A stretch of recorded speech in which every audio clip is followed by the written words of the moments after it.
सबसे पहले तो मैं कांग्रेस पार्टी को धन्यवाद ज्ञापित करता हूं कि आज मुझ पे आदरणीय राहुल जी, सोनिया जी, सम्मानीय खड़गे साहब और राजस्थान कांग्रेस के सम्मानीय आदरणीय अशोक गहलोत जी, सचिन पायलट साहब और सम्मानीय हमारे प्रदेश के प्रभारी रंधावा जी, अमृता धवन जी और प्रदेश अध्यक्ष सम्मानीय डोटासरा जी, सभी ने मुझ पर जो भरोसा किया है, मुझको टिकट दिया है, क्योंकि ये दूसरा टिकट है मेरे लिए जो मुझ पर पार्टी ने पूर्ण भरोसा किया है। इसी के साथ साथ में मेरे विधानसभा बयाना के जितने भी कार्यकर्ता हैं, उन सबको देखते हुए पूरे ही विधानसभा से कार्यकर्ताओं के रूप में किसानों के, मजदूरों की जो आवाज़ पहुंची और मेरे काम को देखते हुए, चाहे गरीब हो, अमीर हो, किसान हो, मजदूर हो, क्योंकि कांग्रेस ने हमारे बयाना विधानसभा क्या पूरे प्रदेश में, राजस्थान में जो काम किए उस काम को देखते हुए, विकासों को देखते हुए पुनः सरकार कांग्रेस में रिपीट हो रही है। और इसी के साथ साथ में जो आज मुझको इसी को देखते हुए काम किया है दिल से, और कांग्रेस फिर से इसी के मामले में आज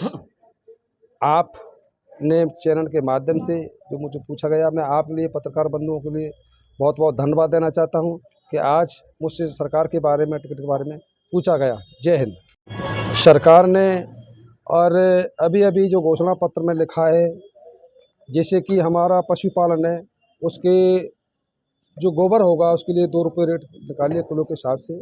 इसी के साथ साथ में जो शिक्षा के लिए और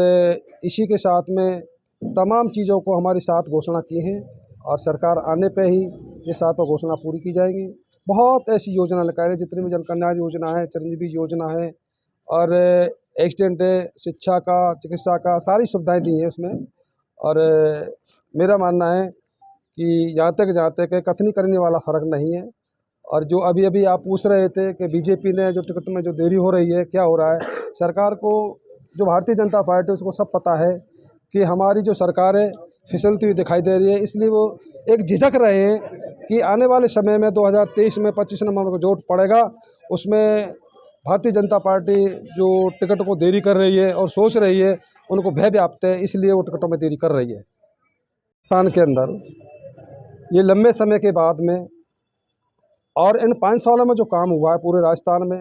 चाहे शिक्षा हो, चाहे चिकित्सा हो, चाहे रोड हो, पेयजल हो, तमाम चीज़ों को, किसानों की जहाँ जहाँ आवश्यकता पड़ी 33 kV की GSS की, जहाँ आवश्यकता पड़ी 132 kV की GSS की, और ऐसी चीज़ जहाँ महात्मा गांधी इंग्लिश मीडियम की ज़रूरत थी, वहाँ शिक्षा के लिए, बच्चों के लिए विद्यालय PG में प्रोन्नति हुए, सेकेंडरी से सीनियर हुए, तमाम चीज़ों को देखते हुए चिरंजीवी योजना सबसे बेहतर योजना है। और जन्म से लेकर मरण तक हर आदमी सोचता था कि बीमारी के लिए हम इतना धन हमारे पास नहीं है, अपनी जान को गंवा बैठते थे। इसलिए सारी चीज़ को देखते हुए विकास को पूरे राजस्थान के अंदर जो गांव जो 60-70 साल से उन गांवों के लिए रोड से वंचित रह रहे थे, उन गांवों के लिए रोड निकले, चाहे गांव हो चाहे डायरी हो, सभी को देखते हुए ये सारे काम हुए। इसी को देखते हुए आज सरकार ने जो काम किए हैं, उसी को प्रदेश की जनता ने जो फैसला लिया है, और मैं धन्यवाद देना चाहता हूँ कांग्रेस सरकार के सम्मानीय अशोक गहलोत जी को, तमाम मंत्री साहब को, खड़गे साहब को, और हमारे सम्मानीय डोटासरा सर जी को, सारे मंत्री साहबों को, सभी को, जितना भी योजना बना कर जो तैयार किए, एक से चढ़कर बढ़कर के बेहतर योजना बनाई है। इसी को देखते हुए राजस्थान सरकार राजस्थान में पुनः रिपीट कांग्रेस की हो रखने के लिए जा रही है।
तुम्हारे